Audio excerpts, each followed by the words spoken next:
Hey guys, it's Goosebumps Completionist, and today I'm bringing you another Are You Afraid of the Dark episode review. This episode comes from season 2, and it was written and directed by Ron Oliver. And the episode in question is The Tale of the Full Moon. Now, this episode is quite infamous in Are You Afraid of the Dark lore and fandom. This was the first time that we got to see Ron Oliver write and direct an episode within this show. And because this completely predates Goosebumps, I think this was Ron Oliver's first foray into making kids' horror content. If you don't know this about Ron Oliver, he was a prolific, or I guess a iconic director in both Are You Afraid of the Dark and in Goosebumps. But back in the 1980s, he really got a name for himself making movies such as Hello, Mary Lou, Prom Night 2, and Prom Night 3, which were sequel films to the Jamie Lee Curtis slasher movie Prom Night, I think from 1980. And that kind of put him on the map in that B movie era that was in the mid 1980s, that was popular for a few years up until the late 80s, early 90s. But really, Ron Oliver, I think, was a mismatch for that franchise, but nonetheless, he left his mark, and he probably should have been in shows that I haven't really talked about before on this channel, but I have on my other channel, Horror Free For All, known as Tales from the Dark Side and Monsters. Because seeing this episode, and supposedly, from what I've heard, this was an episode he really wanted to do, and apparently he had this idea for years that this would be a fun story to tell if he had the platform to do it. And when he got the opportunity to join Are You Afraid of the Dark, he was given free reign to do this story. Well, I think that this episode feels more in line with some episodes from Tales from the Dark Side and Monsters than Are You Afraid of the Dark.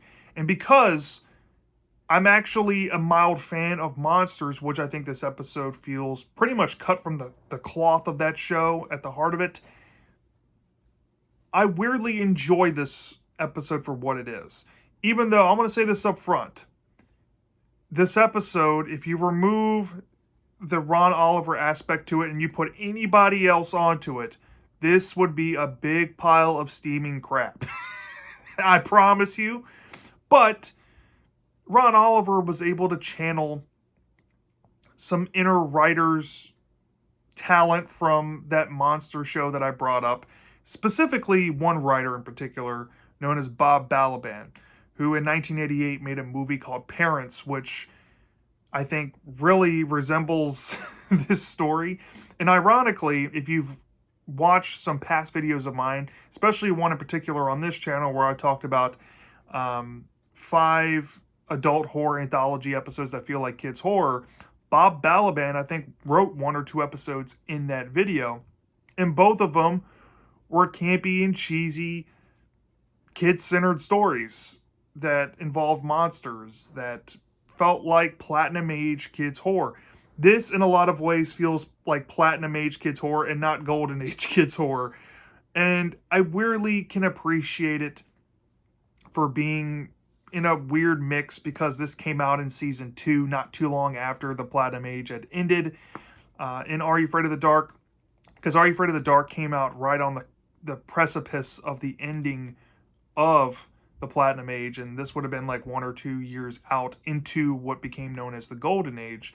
So there's some carryover going on with this, but I have to say, if you are a big Monsters fan out there, or maybe you like looking at Platinum Age kids horror things and stuff like it, go no further. If you want to see one of the last, I think, living examples of this carryover period, it's this episode from the early 90s in Are You Afraid of the Dark. Other than that, and maybe aside if you're a Ron Oliver fan to the like a hardcore degree, you don't need to watch this episode. So with that out the way, let's get into the plot review of The Tale of the Full Moon without giving too much away. So the story starts off like every other Are You Afraid of the Dark episode. We see the Midnight Society gather around in the woods nearby a campfire where whoever its turn it is to share their story and be the storyteller will start off the meeting and then gather the the dust that they throw onto the fire to begin the story. And when the story starts off, we're thrown into a narration of the storyteller, who is Frank in this particular episode, mentioning the two main characters that we're going to get to know in the story, Jed and Huey, and how they're investigators of sorts in their neighborhood. And they're out looking for a missing cat. And we see some hijinks involving both of the characters as they get separated for a little bit. And we see Huey, who is the goofball slash bumbleclot of the episode. He is trying to find this cat, and he notices a noise nearby in an open like park area, and he goes to try to ambush what he thinks is the cat, but ends up stealing a portion of this woman's wig and just laughing about it in an awkward way. I couldn't tell you why it was the case, but it is what it is. But anyways, Jed, once he finds this collar of this cat, he realizes that he's in front of a nearby neighbor's home, and he notices that there's some noises going on inside, and he perhaps thinks that maybe the cat went inside to have, either escape something it might have been afraid of, or maybe it was abducted into the house since the collar was nearby it. So he decides to go inside and investigate himself. But when he goes inside, he notices that the house is kind of empty. There's not a lot in there, and he thinks it's bizarre and weird. And he heads to the kitchen area, and he opens up the fridge and notices that there's just a ton of meat in the fridge, implying that maybe, just maybe, this cat that went missing possibly was butchered and turned into meat. Yeah. Well, Jed, of course, is chased out of the home by his neighbor, and we see his neighbor onlook Jed, and Jed seems to be very wary about this man. He doesn't know what to think, but he thinks that there's been a string of animal disappearances in the neighborhood, and because of the evidence they found with this cat, the neighbor is probably attached. So he is talking with his friend Huey about this theory later on in the episode. And of course, Huey's like, well, I guess we got to keep spying on him. Well, Jed does just that, but we get introduced to Jed's mom, and she's played up like a 50s wearing hairdo woman. There's like throwback, like I guess spoof music of 1950s dance hall music playing whenever she's in a scene. And she's talking to Jed while she's doing her toenails or whatnot, and telling Jed that, you need to mind your business or whatever. I forget the exact details, but something along that line. Well, Jed decides to go up into his room and do some spying on his neighbor, and he aims his telescope over to his house. But when he does so, he sees his neighbor perhaps doing something weird upstairs in this house, and there might be a wolf associated with it, which just so happens to be on a night where there's a full moon out. And Jed is mortified that his neighbor might actually be a werewolf. And armed with this information, he feels like he needs to tell Huey the update. And Huey's in a bathtub taking a bath on a phone, like those old corded phones from the 90s and the 80s, This was a product of his time. And they're having a conversation when it's interrupted when a visitor comes. And it turns out that Jed's mom has been telling Jed to mind his own business about the neighbor because she might have a romantic interest in the man. And he comes over bearing flowers immediately after Jed spies on him. And the man and his mother kind of are implied to have a romantic connection, which makes Jed's situation even worse. And after this awkward date and, kind of playing the dance that maybe the neighbor knows something about Jed, that Jed knows about the neighbor, yada yada, he gets to the point where he goes up to his friend Huey and he's like, we need some evidence to save my mom. And we also need to prove that these animal disappearances are linked to this guy and there's a werewolf in the house, all in one fell swoop. So him and Huey get this bright idea to gear up and go break and enter to the neighbor's house at nighttime on the second night of the full moon. And what do you know? Things hit the fan. So they get inside the house and they realize that the guy's not there, but they hear some noises, and it turns out the werewolf makes his presence known to the kids. And the kids go on a full-blown panic spree and try to run upstairs to hide. But they discover that some of the doors are locked, perhaps for a reason, and they find themselves cornered in a specific room, and the werewolf is trying to break in after them. But they soon realize there's possibly a way to put the werewolf at bay, or maybe keep him, let's say, chained up for the time being until they figure out what else to do. But there's a plot twist involving this said action when they try to do this to the werewolf. There's a big recontextualization about what's going on in the house, why the werewolf's upstairs, what's leaving them upstairs, and perhaps who the werewolf really is.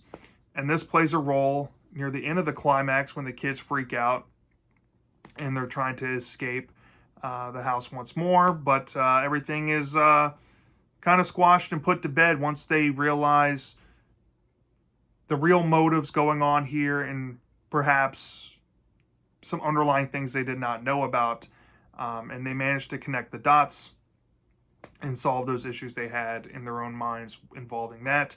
And then at the very end of the story, we get caught up to speed specifically with Jed and his mom and perhaps their new life situation and what that means for the characters moving forward. So once the story wraps up there, the Midnight Society wraps up shop at the campfire. They put out the fire and they go on their merry way, and the episode fades to black. So that in a nutshell is what you're going to expect out of this episode, The Tale of the Full Moon. So off the bat, I'm going to say this up front.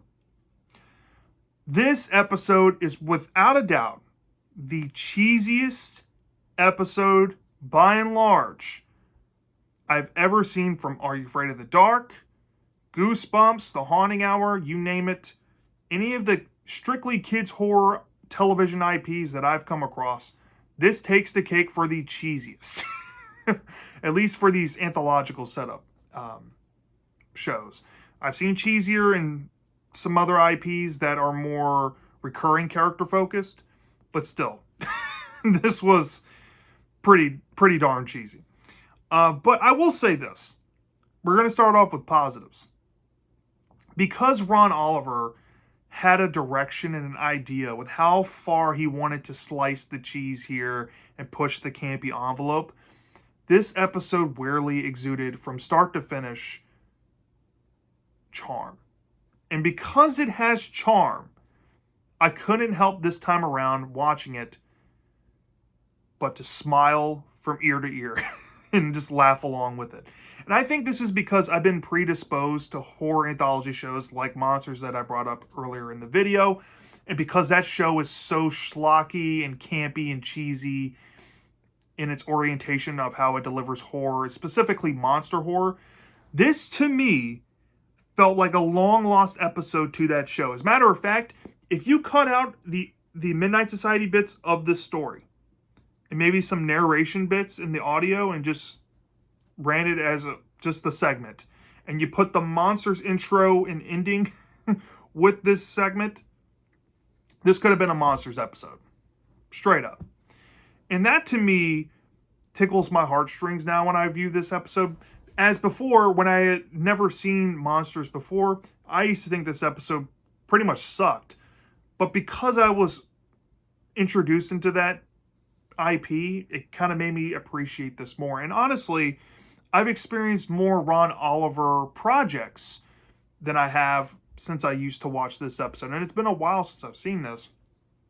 So I kind of get and understand his creativity and his artistic direction he likes to go with things a bit more on a broader scale to make me appreciate this more. And honestly, it's kind of fun. You know, while the story is basic, where this episode really shines is how it's packaged in terms of the tone that Ron Oliver is going for, with like this satirical, farcical nature that he's approaching with 1950s nostalgia mixed in with late 80s and early 90s fixation on cheesy horror. This weirdly works. And honestly, the fashion of the 50s were kind of making a comeback around this time in Americana. And you can kind of see that in movies, even from this time period, like Edward Scissorhands, for example, or 1988's Parents, written by Bob Balaban. You see this 50s nostalgia wave happening around this time. There's even a Steve Buscemi movie, and I forget what it's called, but it's about his dead mother and how he, makes a deal with a traveling salesman to resurrect her. It kind of feels like that movie too. It just feels like this early 90s wave of cheese. I would even go as far to say you can watch movies like Honey, I Blew Up the Kid and even Honey, I Shrunk the Kids and films like that and get this vibe. It just has this vibe to it that is very poignantly captured, that isn't straight up 90s. You know what I mean? It's hard to pinpoint, but it does work. And the satirical music does capture the farcical nature, especially with the mom and all the scenes she's involved in. She's good comedic relief for this story. And to be honest, how Jed and Huey are handled, I want to say is like Laurel and Hardy's slapstick or anything, but Jed obviously is the only one with the screws tightened down in his brain. Huey is something else. Huey is a very odd character that should not work. He should not work, and at points he can be cringe. But the bathtub scene and the hair wig scene and the scene when they're in the house near the climax and they're in this bedroom, he's hilarious. He's hilarious, and I can totally see what they were going for here with this character. So, and yeah, even the ending kind of captures just this weird John Waters-esque vibe that this episode's always imbued to me. And also reminds me of another movie, Serial Mom. It's just so bizarre, right? But yeah, nonetheless, those are my positives I have for this episode. It's like a pure vibes kind of thing for me with this. When it comes to negatives, I can really lay into this episode. The story is paper thin. It is super basic and easy to follow. All it is that these two boys, they're looking for a missing cat. They find the collar to the cat, pinpoints it to a house. They notice some meat in the house and a suspicious neighbor. They start to, pick up the breadcrumbs. It might be this guy. The guy starts to put the hits on Jed's mom. There's some more spying, figures out he's a werewolf, stuff like that. It's a very just basic plot. If this was a book, this could not carry probably a tune of 50 or 60 pages worth of content. This would be like a short story in tales, if we're being generous. So yeah, story, not all there. If I'm being honest, there's a plot twist in the story that I think is cheating a bit.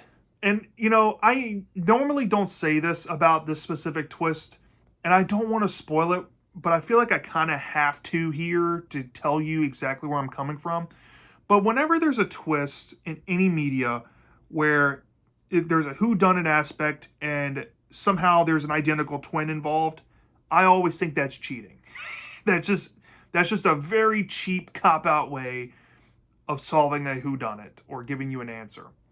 And this episode is no different.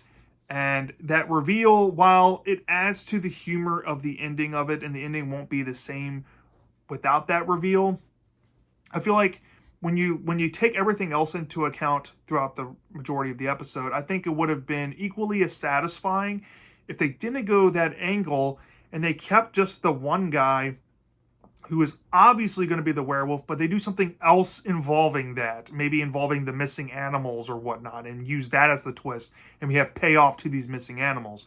Which, honestly, if you're an animal lover, you're going to hate the implications of this episode because, it gets weirdly contextually dark about that, where the animals go missing and are being stored for their meat in this guy's fridge. It's very bizarre and strange, but here we are. Not the most bizarre context you can ever see. There is an episode about cannibals in season 6 with gruesome gourmets.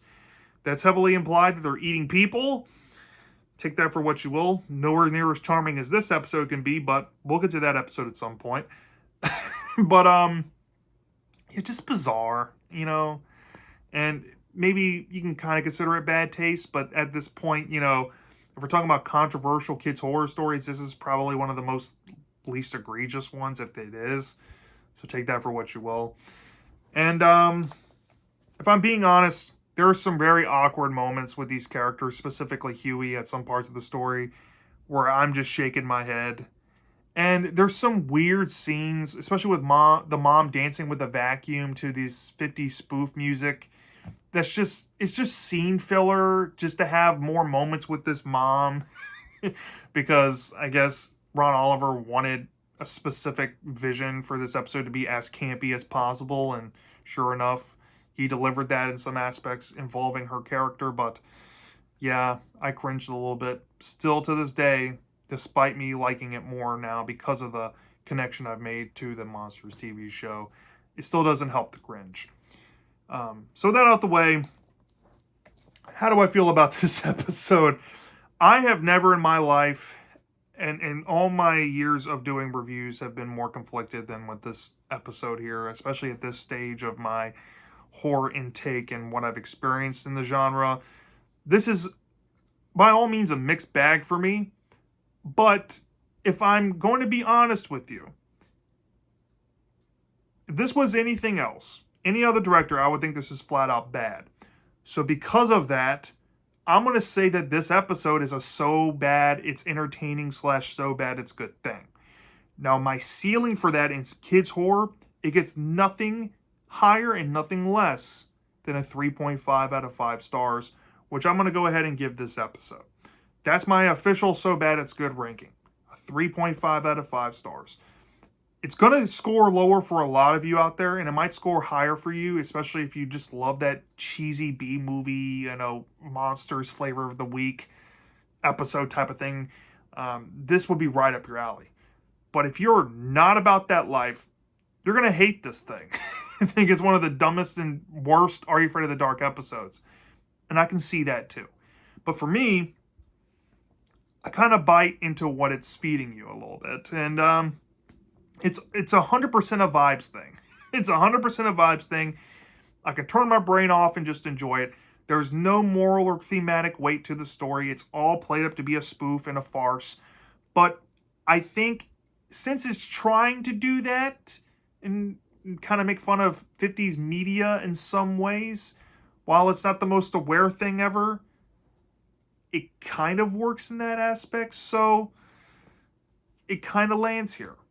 And I'm more than fair, I guess, with my rating here, I feel, because I'm not giving it too high of a score, and I'm also not giving it too low of a score, because I do see the novelty in it. And for this being Ron Oliver's real first outing in writing and directing a kids' horror episode, is it as good as Ghastly Grinner? No. Which came later in the show. But this was a interesting little episode here, and I can see myself revisiting it and recommending it to you all. I would recommend that you all go watch this at least once to see if you like it or don't. And it might vary on your experience or maybe what your tastes are. But yeah, go give this a watch if you haven't seen it before. So yeah, that's my thoughts on The Tale of the Full Moon. Let me know down in the comment section if you've seen this episode before. Do you love this? Do you hate this? I'm dying to know. And I'll see you next time.